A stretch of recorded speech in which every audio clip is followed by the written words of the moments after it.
Senhores, queridas irmãs, queridos irmãos espíritas, caras amigas, caros amigos que nos acompanham de forma virtual, nossos votos de muita paz.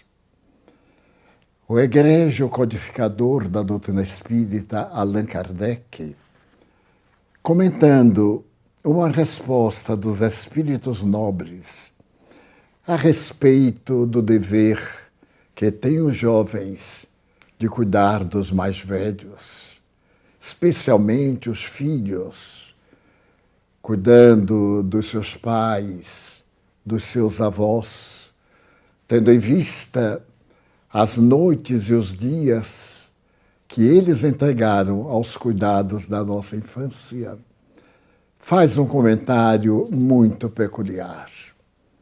É necessário, diz ele, que a educação desempenha um papel de maior importância. Não me refiro a essa educação adquirida nos livros, porém aquela que tem a ver com os conceitos morais. Essa educação é o maior inimigo da materialidade, da ignorância, da crueldade, do materialismo. A frase parece solta, mas ela está embutida na questão.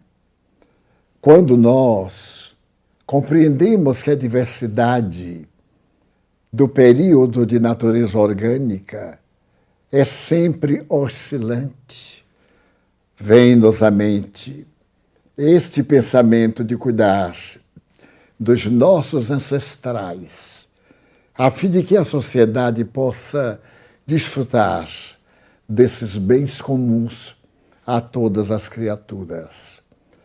Leio e ouço sempre referência aos pobres, como se fosse uma classe de detestados, ou uma classe que nós não conseguimos modificar. Mas referem aqueles que falam sobre o tempo aos pobres de valores endinheirados, àqueles que têm notas fiduciárias nos bancos, que estão jogando na bolsa, ou que passam necessidades materiais. Naturalmente, são pobres de recursos econômicos, mas há também uma classe de pobres que merece o nosso melhor carinho.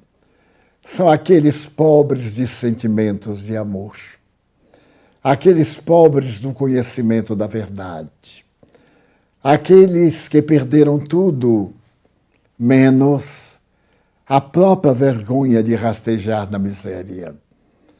O objetivo essencial da doutrina espírita, quando se refere na caridade a atender aos pobres, não é somente dar os alimentos. Este é o momento básico para a sustentação do corpo, a lucidez da mente, o equilíbrio da emoção, a fim de que os outros recursos, a educação, os valores éticos, o comportamento social, as amizades, façam parte do nosso círculo de atividades. E aí nós possamos ser ricos de valores espirituais. Eu sempre lidei com pessoas de poucos recursos econômicos, principalmente da juventude. Quando havia elegido aqui em Salvador um bairro onde tais necessidades fazem-se muito frequentes até hoje. E percebi que havia pobres de dinheiro, mas ricos de valores morais, da palavra que cumpriam, sob qualquer risco, da fidelidade, da amizade, e outros que moravam em residências prazerosas, ricas, cujo lar era uma quadra de uma cidade. E, no entanto, mesquinhos, atormentados pelos seus valores íntimos, e, acima de tudo, destituídos da solidariedade, da compaixão, da misericórdia. Vivemos uma sociedade que se tem demonstrado egoísta. Quando vemos um drama como a pandemia da Covid, notamos aqueles que estão interessados exclusivamente nos seus interesses pessoais, naquilo que diz respeito à sua localização na sociedade, quando deveria movimentar-se em torno do grupo social que diz respeito às suas aspirações. Então, o pobre para nós não é somente aquele que não tem dinheiro, não tem roupas de grife, não estão numa situação que chame a atenção, mas são esses pobres de amigos, pobres de lealdade, pobres de confraternidade. Quantos nós encontramos? Eles fazem parte do nosso dia a dia. E hoje eu pensei em narrar uma experiência de pobreza moral, espiritual. Desde há muitos anos eu viajo por alguns países da América Central. Aliás, das 3 Américas. E esse a que me refiro, eu fui durante um período de quase 10 anos, cada ano, mantendo um programa de divulgação no interior, como também na capital. Certo dia, quando eu deveria retornar a Salvador, pegando um voo daquela cidade ao Panamá e do Panamá a Salvador, observei uma pobreza de valor ético-moral que me impressionou até os dias de hoje. E já se passaram mais de 40 anos. Eu cheguei alegre com os amigos, fiz o check-in, recebi o bilhete de entrada, os amigos despediram-se e eu me encaminhei para a parte internacional. No momento em que eu dei o bilhete para o funcionário que tomava conta, ele me disse, com uma expressão muito dura, para não chamar grosseira: o senhor não pagou a taxa de turismo. Eu então respondi, mas eu não sabia. Eu já vim aqui várias vezes e isso nunca me foi cobrado, nem sequer me foi referido. E ele então desabou com todo o mal-estar que se encontrava na sua alma. Disse-me coisas pesadas, mas falando agressivamente, como quem desejava uma luta verbal ou de qualquer forma. Mas como eu não sou de briga, sorri para ele e disse, senhor, desculpe, é que realmente eu não sabia, mas deve ser uma banalidade, eu resolvo isso de um momento para o outro. Ele me disse, e para que o senhor não se engane, olhe, ali tem um cartaz anunciando que desde janeiro deste ano é cobrada uma taxa de $20 a cada turista que deixa o país. Eu, então, achei que eu deveria dar uma lição de ética e, acima de tudo, de civilidade àquele cavalheiro. Ele era funcionário público, era funcionário do povo, mas eu quis ser gentil com ele. Então eu olhei na direção oposta àquela placa que dava o aviso. E ele me tocou no ombro e disse, não está vendo? É aquela, mostrou à esquerda. Eu então passei o olhar e disse, me desculpe, mas eu sou muito míope, sou quase cego, por isso eu não estou vendo. Ele teve um espanto, porque ele estava a discutir com uma pessoa cega, só que ele não perguntou. Nesse momento, ele disse, mas o senhor não enxerga? E como viaja tanto? A habilidade. Eu desenvolvi a habilidade de me comunicar, de caminhar, de ter amigos e de conhecer as coisas pelo tato, pelo olfato. Através dos recursos que eu disponho, eu só não tenho uma visão muito boa. Ele disse, pois é. O senhor então volta lá, paga, vai ao check-in, entrega o recibo, eles carimbam, e aqui tudo bem. Eu então disse, será que o senhor não poderia me fazer o favor de me ajudar? Porque eu tenho a impressão que me vou atrapalhar muito. Ele me olhou algo céptico e algo interrogativo, E disse, bem, como não temos ninguém aqui, o senhor me acompanhe. Eu digo, deixa-me segurar o seu braço. Ele ainda estranho, disse, pois não. Ele segurei o braço e fui até um guichê, onde estava outro funcionário. Tirei a carteira e disse-lhe, quer pagar para mim, por favor? Ele olhou, tirou $20, pagou, me deu e disse, mas é espantoso. O senhor realmente tem essa dificuldade visual? Eu digo, tenho. Mas seus olhos são muito límpidos. Eu digo, mas o meu problema é no nervo óptico, interiormente. Ele me levou até o local do check-in e fomos entrando.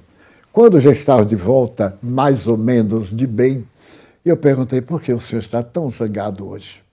Note bem, vem uma pessoa estranha, está viajando, não fala o idioma como deveria, não era um momento ótimo do senhor granjear amigo, eu mesmo vou levar uma impressão maravilhosa do senhor, que me fez a gentileza de me impedir algumas dificuldades. Ele disse, mas o senhor acha que isso foi uma grande coisa? Eu digo, excelente. Tão grande coisa que me impressionou largamente. Chegamos ao local, eu dei a ele o bilhete e o ticket, e ele me disse, o senhor está indo mesmo para onde? Olhou, o Panamá. É daqui a tais minutos, a tantas horas, mas eu pretendo lhe ajudar. O senhor fique à porta. Melhor dizendo, eu vou lhe levar. Então descemos uma escada até o térreo e ele me pôs perto da gate, da ponte, da porta de entrada. Eu ali fiquei e ele me disse, não saia daí. Se tiver necessidade, dentro em breve eu estarei aqui para ver o senhor. É nesse momento que eu tenho as minhas horas de leitura, de reflexão, enquanto esperava um avião, qualquer uma coisa. E fiquei impedido de tirar o livro da minha pasta e lê-lo, e ser surpreendido de uma maneira muito desagradável. Ele se foi, e eu fiquei olhando uma coisa, outra, ainda tentei tirar o livro, olhar de esguelha, quando ele voltou. Voltou e disse, olha, um colega está no meu lugar. Eu estou pensando no que o senhor me falou. Eu pedi a um colega para ficar no meu lugar, porque precisava de conversar com o senhor. E não é que ele aqueceu. Eu estou surpreso. Eu digo, mas é que gentileza gera gentileza. É um chavão essa frase. Ele disse, de verdade, mas eu estou desesperado. Eu tive um problema doméstico com a minha mulher e estou descarregando nas pessoas.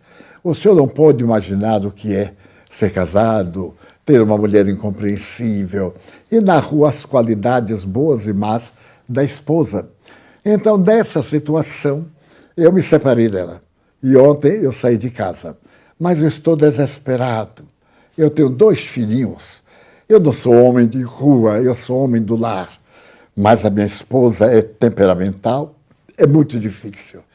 Eu digo, faça o seguinte, faça-lhe uma carta, dê-lhe um telefone, um telefonema, mande-lhe algumas flores, sorria para ela, vá lá, visite, peça desculpas. Ele me olhou demoradamente e me disse, por que o senhor está me falando assim? Eu lhe disse, eu não sou um psicólogo, muito menos um psicoterapeuta, mas eu tenho a psicologia das massas. Porque eu estou... Experimentou, como todo cidadão, como todo homem de valor e de caráter, vicissitudes, desafios, encontros ditosos e encontros perigosos, e manteve uma linha de dignidade cristã até o momento da morte. Nós havíamos combinado que se um de nós estivesse desencarnando e o outro estivesse em viagem de doutrina espírita, divulgando o Evangelho, que nós continuaríamos cuidando do Evangelho e deixaríamos aos mortos o cuidado de cuidar dos mortos. Pois bem, isso aconteceu. Eu estava viajando pela cidade de São Carlos, no estado de São Paulo, quando, telefonando para Salvador pela madrugada, a nossa enfermeira disse que ele estava morrendo naquele momento. Ele desencarnou suavemente, balbuciando o Salmo 23. estava com dores muito afligentes. E ainda pôde dizer a ela, são muitas dores, mas eu tenho certeza que Jesus me aliviará. Foram as suas últimas palavras. Passaram-se os dias e nós conseguimos cobrir o manto da tristeza com as estrelas da esperança. Conseguimos apagar as nossas conversações éticas a respeito do reino de Deus, quando for a terra melhorada, como está acontecendo agora, neste momento de renovação, este momento de depuração da humanidade. Então nós tanto falamos, e ele, 32 dias depois de desencarnado, voltou e falou comigo, dizendo muito suavemente, Di, eu agora quero incorporar-me para falar aos queridos companheiros. Veio e ditou uma mensagem do coração, falando sobre este homem bom, generoso, que lhe ofereceu a oportunidade de continuar trabalhando, cantando o reino dos céus com a voz e as mãos.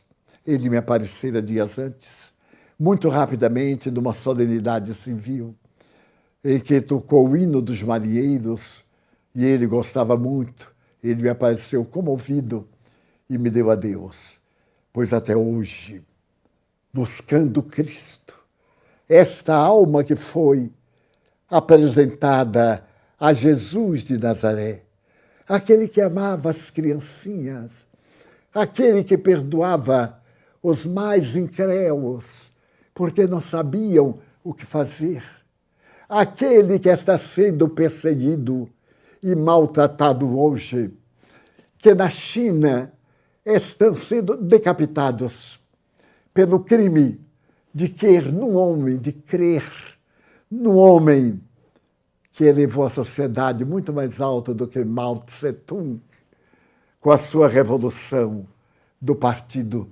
Comunista.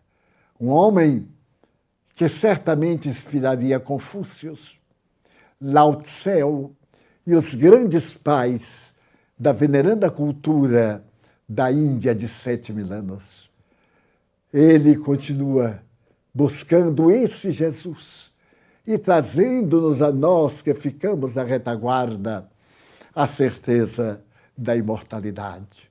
Ontem, os nossos filhos, adultos, pais, avós, temos filhos de 65 anos, celebraram seu dia de maneira virtual, inexperientes, nervosos, fizeram a primeira experiência com o auxílio de alguém.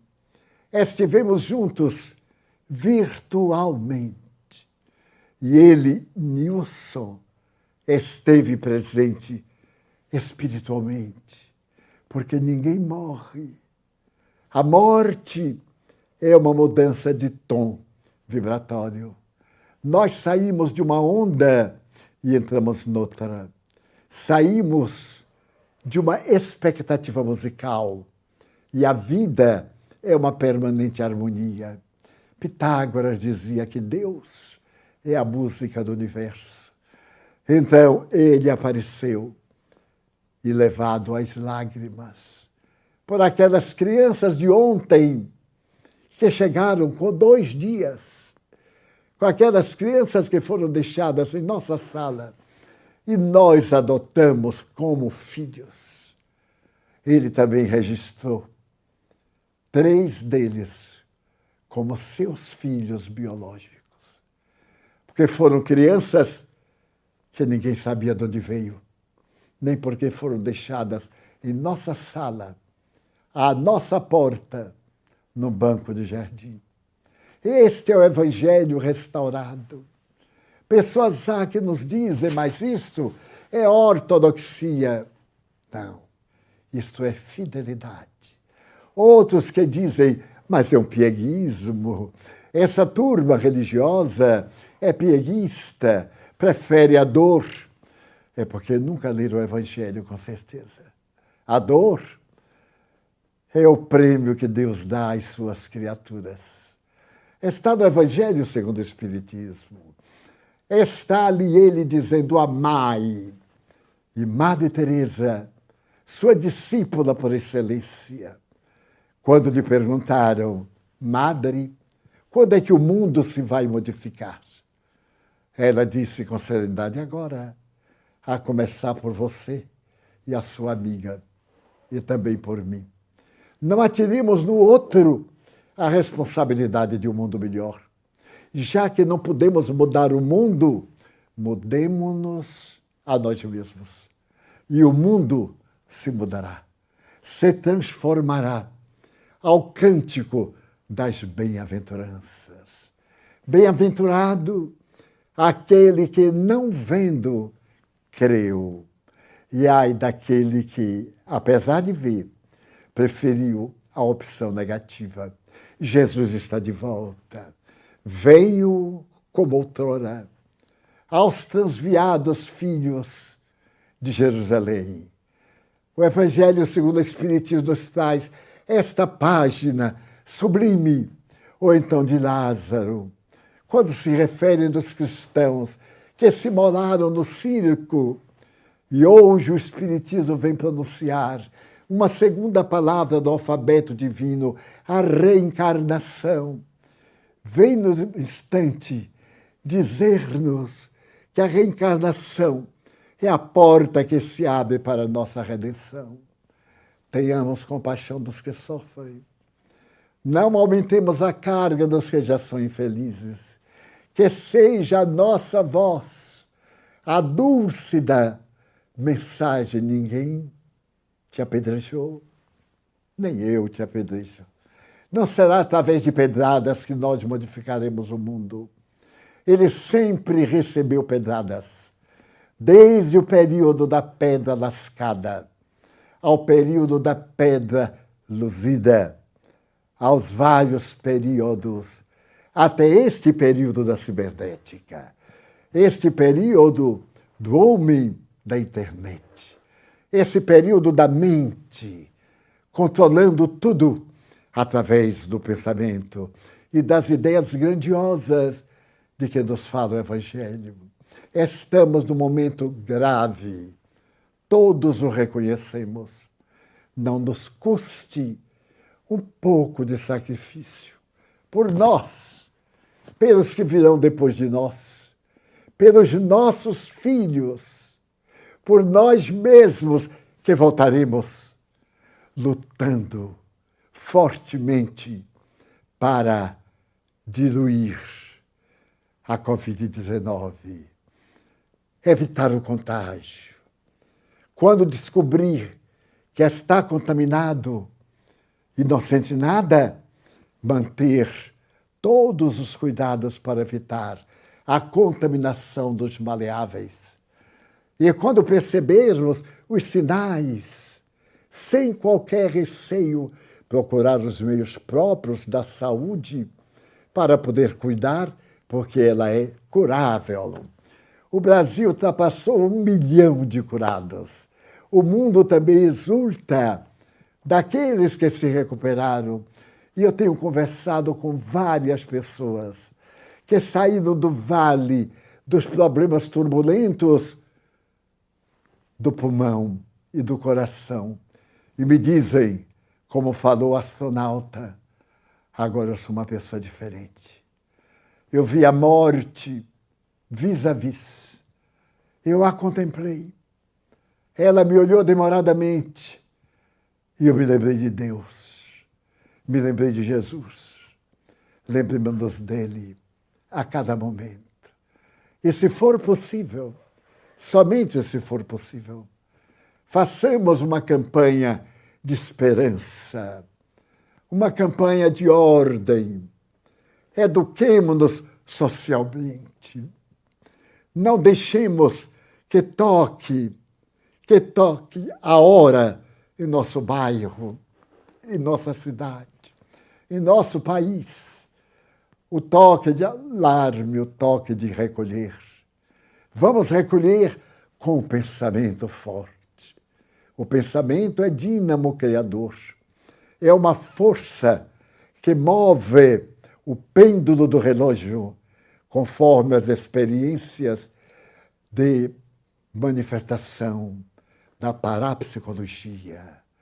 Vamos contribuir pensando na Terra como nosso lar, adorná-lo com beleza e de estendermos a mão a todos aqueles que estão naufragando, mas ainda estão à borda da salvação. Hoje, um canal de televisão me perguntou qual é a lição que a Covid veio dar. A divindade veio mostrar a sua potência. As grandes nações têm depósito de armas nucleares, têm mísseis para destruírem a Terra 100 vezes, tornando-a pó, que vai ficar rodando ininterrupta por todo sempre. Porque estávamos preparados para a guerra, para matar. A divindade nos oferece um vírus invisível a olho nu, que fez o mundo parar. As autoridades mais nobres parar. As pessoas mais humildes parar. Que mudou os hábitos, que está criando novas regras para a civilização da regeneração que está próxima. E que está dizendo muitas vezes: Deus é a inteligência suprema do universo, é a causa primeira de todas as coisas. Almas queridas, distendei os braços na ação da caridade e a mente e o coração na adoração de Deus, em nosso próximo, em nosso irmão. Muito obrigado.